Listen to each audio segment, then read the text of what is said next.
Meus queridos e minhas queridas, meus futuros doutores e futuras doutoras, Rafael Novaes, dando sequência às nossas aulinhas de ética, o nosso IE Ética aqui no Trino. E o tema da aula de hoje continua dentro do Código de Ética e Disciplina, o novo Código de Ética, a resolução número 2 de 2015. O que nós vamos falar na aula de hoje envolve temas muito importantes e que vêm sendo exigidos em provas recentes da Fundação Getúlio Vargas.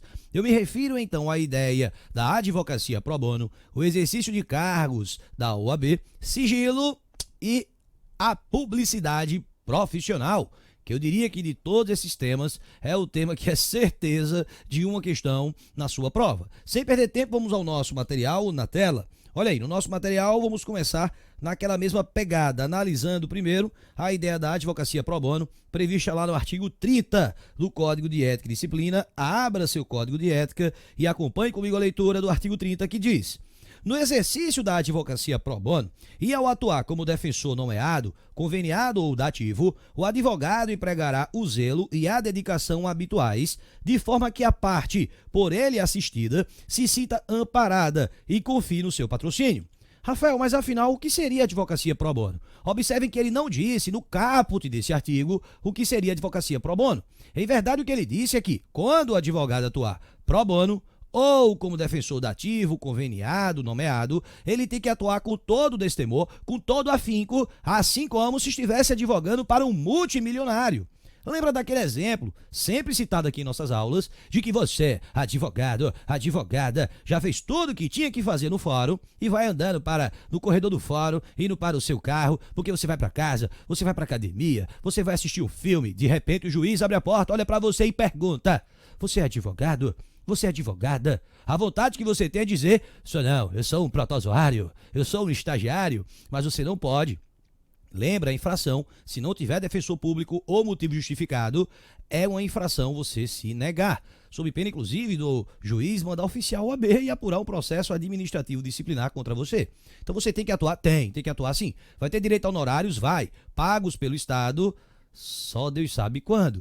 Mas o que eu quero que tu entenda é: se você atuar como defensor nomeado, conveniado, dativo ou pro bono, você não pode fazer corpo mole, não pode querer advogar de qualquer jeito. Não, você vai ter que advogar com todo afinco. É isso que esse caput nos apresenta. Mas o que é, Rafael? Você ainda não respondeu. O que é advocacia pro bono? Vamos checar isso agora no parágrafo primeiro. O parágrafo primeiro diz: considera-se a advocacia pro bono a prestação gratuita, eventual e voluntária de serviços jurídicos em favor de instituições sociais sem fins econômicos e aos seus assistidos, sempre que os beneficiários não dispuserem de recursos para a contratação de profissional. Então observem que ele já deu as características. A advocacia pro bono é aquela eventual, é aquela gratuita e aquela que deve ser feita também de maneira voluntária. 3 elementos: eventual, gratuita e voluntária. Qual é o detalhe? Ele está afirmando então que você poderia advogar pro bono para entidades de assistência sem fins lucrativos e os seus assistidos, as pessoas então que precisam dessa colaboração e quando não existe advogado. Rafael, mas e se aquela pessoa não é vinculada àquela entidade? Se é qualquer outra pessoa natural, qualquer outra pessoa física, não poderia então se valer de advocacia pro bono? Até pode. Olha o que diz o parágrafo 2º. Ele diz: a advocacia pro bono pode ser exercida em favor de pessoas naturais, pessoas físicas, que igualmente não dispuserem de recursos para, sem prejuízo do próprio sustento, contratar advogado. Então percebam que outras pessoas, não apenas aquelas vinculadas a uma entidade de assistência, outras pessoas que demonstrem não poder contratar advogado, também poderia advogar pro bono. Mas quem é que vai advogar pro bono? Ora, você ou qualquer outra pessoa que tenha esse interesse.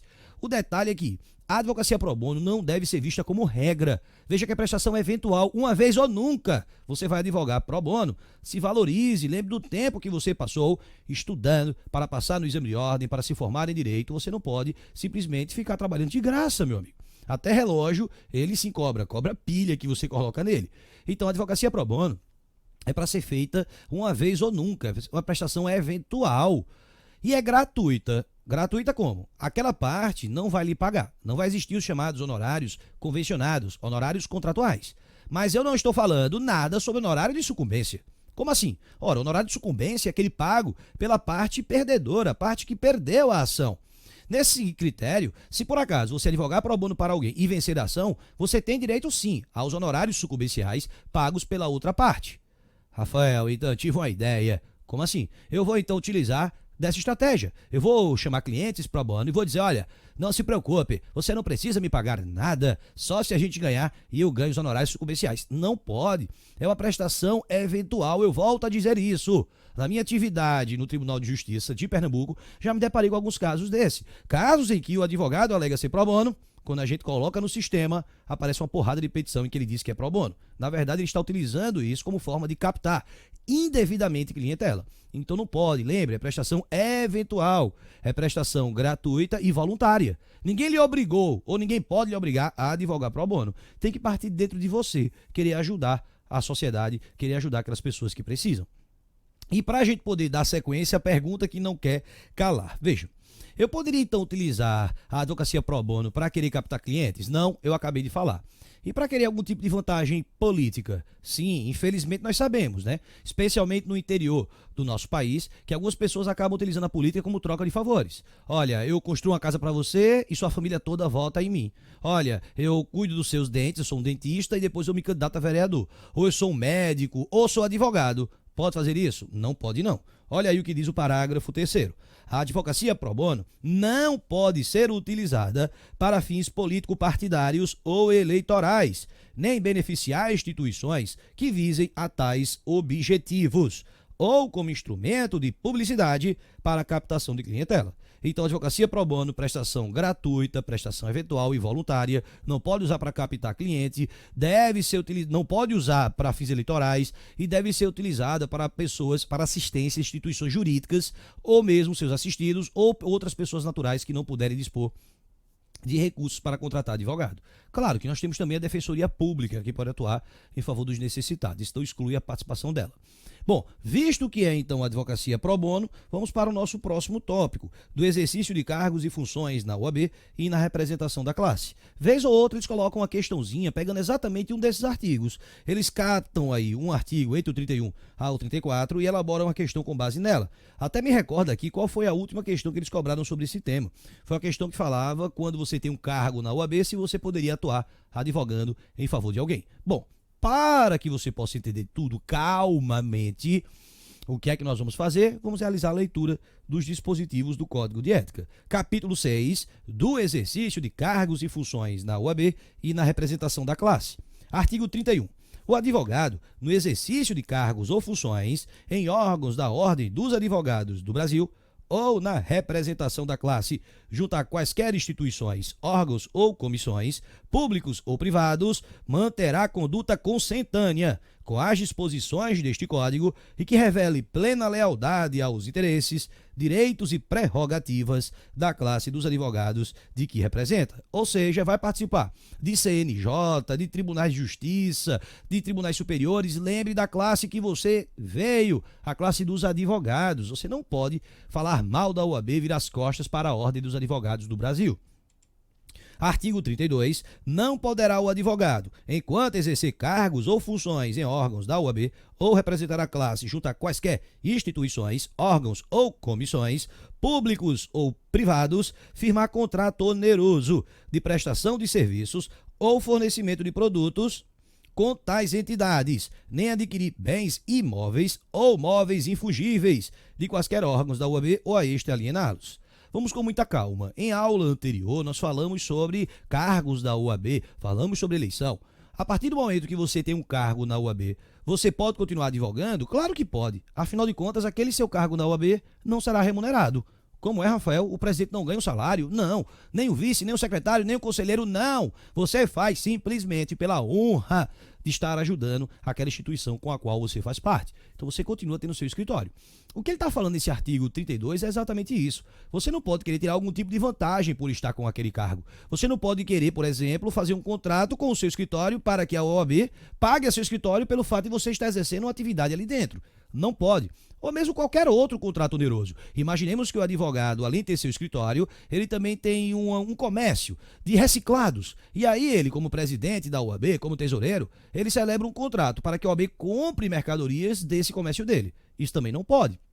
ou até mesmo bens imóveis da UAB. A UAB tem uma sede, eu já sei, vou comprar essa sede para o meu escritório. Não pode. Ou bens móveis e fugíveis. Imaginemos que lá na sede da UAB de São Paulo tem um quadro que mostre a pintura da primeira sede da UAB de São Paulo. Aí determinado advogado se torna presidente e diz: eu queria isso lá na minha sala, no meu escritório. Já sei, como presidente da UAB, eu vou vender esse bem infugível para meu escritório e coloco lá na minha sala. Não pode, né, gente? Então não recebe nada. Agora existe uma exceção. Se você estiver com o código de ética, o novo código de ética, mas desatualizado, talvez ele não tenha esse parágrafo único. E o que é que esse parágrafo único vai falar? Vamos comigo na tela? Não há impedimento ao exercício remunerado de atividade de magistério na Escola Nacional de Advocacia, ENA, e nas escolas de advocacia, ESAS, e nas bancas do exame de ordem, observados os princípios da moralidade e modicidade dos valores estabelecidos a título de remuneração. Como assim? Os conselhos seccionais, as OABs, os conselhos seccionais, eles sempre também têm a ESA, a chamada Escola da Advocacia, tem a ENA, que seriam então instituições que vão dar cursos de pós-graduação, cursos de especialização, cursos de audiência prática, residência, escritórios modelos, e ali você vai encontrar professores que vão estar atuando. Aqueles professores terão direito a receber sua hora-aula? Claro que terão, mas com moderação, com modicidade. Como também, gente, a própria prova da OAB. Nós vamos ter pessoas que fazem as questões, pessoas que corrigem as provas, especialmente na segunda fase. Claro que elas merecem sim a remuneração, não há impedimento quanto a isso. Bom, avançando, o que é que nós vamos encontrar agora? Artigo 33, esse foi a última vez que caiu na prova da OAB, diz assim: salvo em causa própria, não poderá o advogado, enquanto exercer cargos ou funções em órgãos da OAB ou tiver assento em qualquer condição nos seus conselhos, atuar em processos que tramitem perante a entidade, nem oferecer pareceres destinados a instruí-los. Como assim? Suponha então que você é conselheiro seccional lá em São Paulo. Ora, você como conselheiro seccional, você vai ter uma certa influência, você vai ter um certo conhecimento dos procedimentos dentro da OAB, os seus colegas conselheiros. Você não vai mais poder atuar em processos para defender outros advogados. Imagina então que um advogado está passando um problema, precisa responder a um processo e lhe contrata para que você ajude ele. Você não pode. Rafael, mas não pode em São Paulo, né? Poderia em Pernambuco? Também não. Poderia em Goiás? Não. Poderia no Rio de Janeiro? Não. Poderia perante o Conselho Federal? Não, não e não. Porque senão poderia ocorrer a troca também de influência. Então isso não pode. Você só poderá atuar em causa própria. Por isso que o dispositivo disse, salvo em causa própria. A outra vez que isso caiu exatamente nesse contexto, falando que o advogado ele era notório conhecedor das normas, tornou-se conselheiro. Um amigo dele que passando por problema chamou ele para atuar. Ele não poderia atuar, dizia, olha, só posso atuar em causa própria. Agora, existe um parágrafo único que diz: a vedação estabelecida nesse artigo não se aplica aos dirigentes de seccionais quando atuem nessa qualidade como legitimados a recorrer nos processos em trâmite perante os órgãos da UAB. Bom, se naquela parte recursal eu falei para vocês que um presidente pode recorrer, é porque há uma previsão expressa no estatuto estabelecendo isso. Então, quanto à possibilidade de realizar recursos, se estiver previsto no estatuto, ele poderia. Mas a regra é clara: se tem cargo na OAB, não pode atuar na defesa de coleguinhas, só defesa própria. Artigo 34. Ao submeter seu nome à apreciação do Conselho Federal ou dos conselhos seccionais, com vistas à inclusão em listas destinadas ao provimento de vagas reservadas à classe nos tribunais, no Conselho Nacional de Justiça ou no Conselho Nacional do Ministério Público e em outros colegiados, o candidato assumirá o compromisso de respeitar os direitos e prerrogativas do advogado, não praticar nepotismo, nem agir em desacordo com a moralidade administrativa e com os princípios deste código no exercício de seu mister. Em outros termos, se você estiver exatamente participando de listas, ou até mesmo já estiver utilizando cargos no Conselho Nacional de Justiça, Conselho de Ministério Público, observem, gente, que ao submeter esse nome, você deve ter sempre a consciência de onde você veio. Eu comecei falando sobre isso e termino falando sobre isso. Você deve lembrar da sua origem. Ora, eu fui advogado, então eu tenho que respeitar a OAB. Eu sempre costumo até falar para os alunos, em todo esse Brasilzão, que quando você for despachar com desembargadores, a depender do tribunal, a depender do estado, você vai perceber que há uma certa diferença de tratamento entre o desembargador que veio da carreira de juiz e o desembargador que veio pelo quinto constitucional, aquele desembargador que foi advogado. Geralmente nesses gabinetes o tratamento é muito melhor para o advogado, porque aquele desembargador sentiu na pele, ele sabe, ele lembra da origem dele, ele foi advogado. E ele sabe a luta que é advogar. Eu também já fui advogado e vocês certamente muito em breve serão advogados. Enfim, lembra bem disso, tá ok? Outro tema agora, então nós fechamos, né, mais um tema, só para poder colocar aqui na tela para vocês entenderem. Fechamos mais um tema, vamos agora falar sobre o sigilo. Sigilo esse que é outro ponto que vem sendo cobrado exaustivamente em provas recentes aí da Fundação Getúlio Vargas, tá? Então eles sempre também estão cobrando isso aí. Se eu for me lembrando aqui de questões, eu vou comentando com vocês. Mas vamos lá. Do sigilo profissional. O artigo 35 diz o seguinte: o advogado tem o dever de guardar sigilo dos fatos de que tome conhecimento no exercício da profissão. Parágrafo único. O sigilo profissional abrange os fatos de que o advogado tenha tido conhecimento em virtude de funções desempenhadas na Ordem dos Advogados do Brasil. Ou seja, boca calada não entra mosca. O advogado não pode receber informações do seu cliente, de outra parte, de um processo e sair por aí espalhando, dando uma de fofoqueiro, fofoqueira. Não pode dar com a língua nos dentes e ficar falando as informações que obteve. É um sigilo profissional, é questão ética. Até mesmo quando ele já teve cargos no OAB, foi conselheiro de subseção, foi presidente, foi presidente de caixa de assistência, foi tesoureiro, ele não pode sair revelando essas informações. Tem que manter o sigilo. Rafael, tem que pedir para ele ficar calado? Tem que pedir para o advogado ficar quieto? Não, o sigilo é de ordem pública. Mesmo que a parte não peça, ainda assim você deve ficar em sigilo. Artigo 36. O sigilo profissional é de ordem pública, independendo, não depende de solicitação de reserva que lhe seja feita pelo cliente. Como eu disse, não precisa que o cliente peça para você. Se o cliente lhe contou informações, você não pode sair por aí revelando elas. Parágrafo 1º. Presumem-se confidenciais as comunicações de qualquer natureza entre advogado e cliente. Me lembro que certa vez caiu uma questão que falava sobre mensagens intermitentes, ou seja, WhatsApp, Telegram ou qualquer outro tipo de mensagem. A outra parte teve conhecimento de que o advogado e o cliente estavam trocando essas mensagens. A outra parte então pediu ao juiz que ele obrigasse o advogado e o cliente a exibi-los em juízo. E aí? É obrigado? Claro que não, gente. Sigilo profissional entre eles. Claro que não pode. O gabarito que eu colocava é público e poderia ser mostrado. Ou então deve manter sigilo até que o advogado pereça, morra. Não, é sigilo, vai pro caixão, meu amigo. É assim que funciona, tá bom? Então, muito cuidado com isso.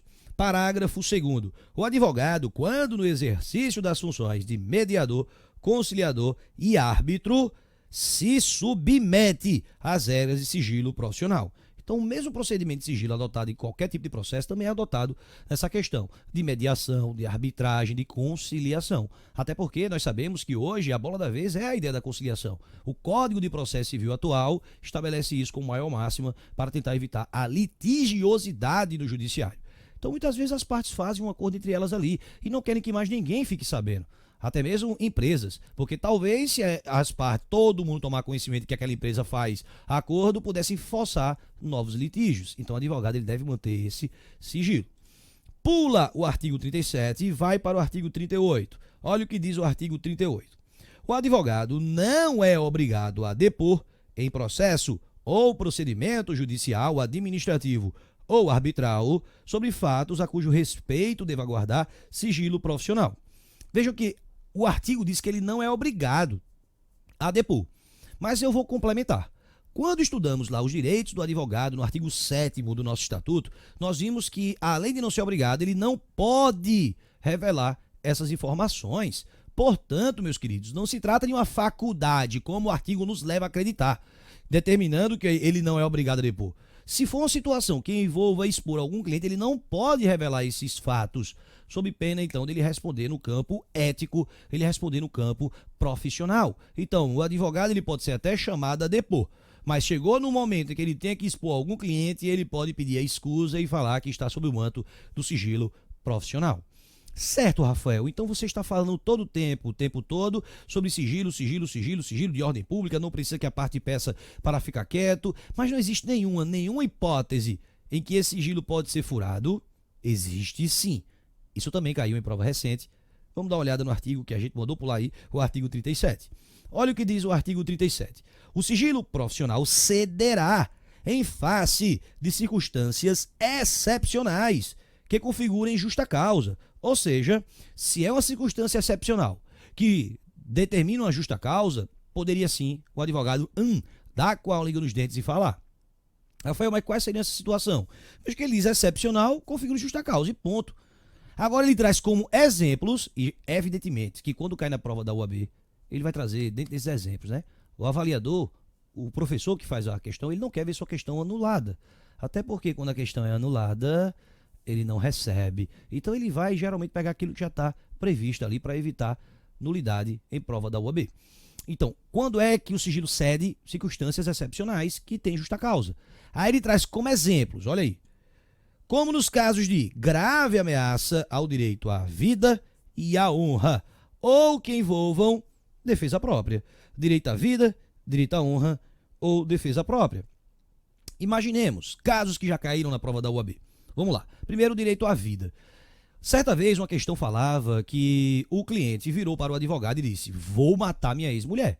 Ela está fazendo muita exigência aí, já contratei o pessoal, vou matar ela. Aí o gabarito apresentava como alternativas que o advogado não poderia revelar essa situação. Meu amigo, direito à vida, poderia revelar sim.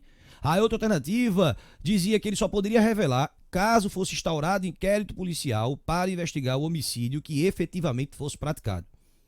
Misericórdia! Não, quando ela morresse, aí ele podia falar: eita, realmente, ele disse que ia matar ela, foi ele. Coitada, morreu. Pelo amor de Deus, né, gente? A outra alternativa era pior, dizia que ele não poderia revelar, mas deveria, de todo modo, impedir que o homicídio acontecesse, sob pena também de ser responsabilizado. Ou seja, na hora que atirassem nela, ele deveria se jogar na frente da bala. Tchau, né? Para evitar. Claro que não, né? A alternativa correta era aquela que ele deveria se revelar, tendo em vista que a vida da esposa daquele cliente estava em risco. Então ele deveria revelar. Então, primeira situação excepcional, defesa da vida. E posso citar outra de defesa própria. Imagine então que um traficante de entorpecentes acabou precisando dos seus serviços.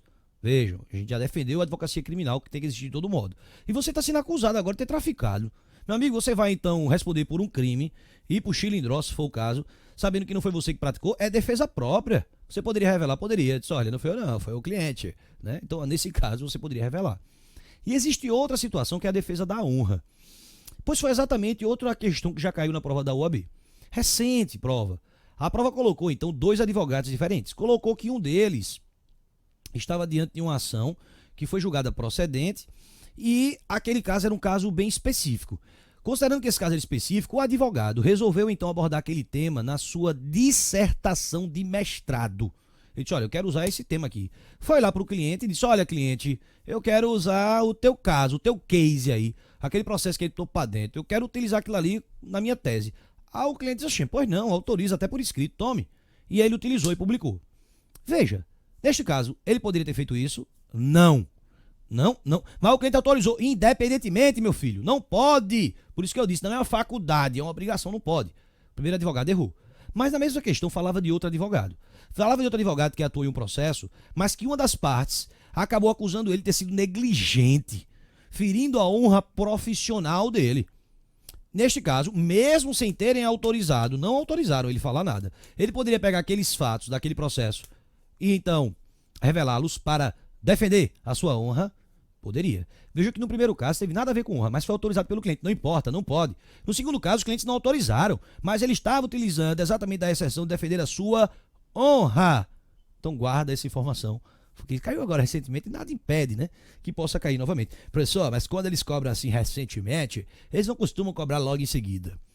Tratando-se de FGV, eu já vi de tudo acontecer. Até mesmo em segunda fase da OAB em tributário, né, já que eu também sou professor de segunda fase de tributário. Repetiria a mesma peça no exame seguinte, por isso que a gente já fica muito ligado e faz um curso bem fechadinho. Meus queridos, nessa aula então, o que foi que nós falamos? Deixa eu voltar lá para o nosso material. Olha aí, nessa aula nós falamos da advocacia pro bono, nessa aula não, nesse bloco, né? Do exercício de cargos e funções na UAB e na representação da classe, bem como falamos do sigilo profissional. Nosso próximo bloco nós vamos entrar nesse capítulo aí, ó, o capítulo que envolve a publicidade profissional, questões recentes, até porque muitas coisas que nós pensamos que podem ser feitas para dar publicidade à advocacia, o Código de Ética acaba proibindo, acaba vedando. Sem mais delongas, te aguardo no próximo bloco, o derradeiro bloco, e te digo, é muito importante, fica comigo, não me abandona, até já já.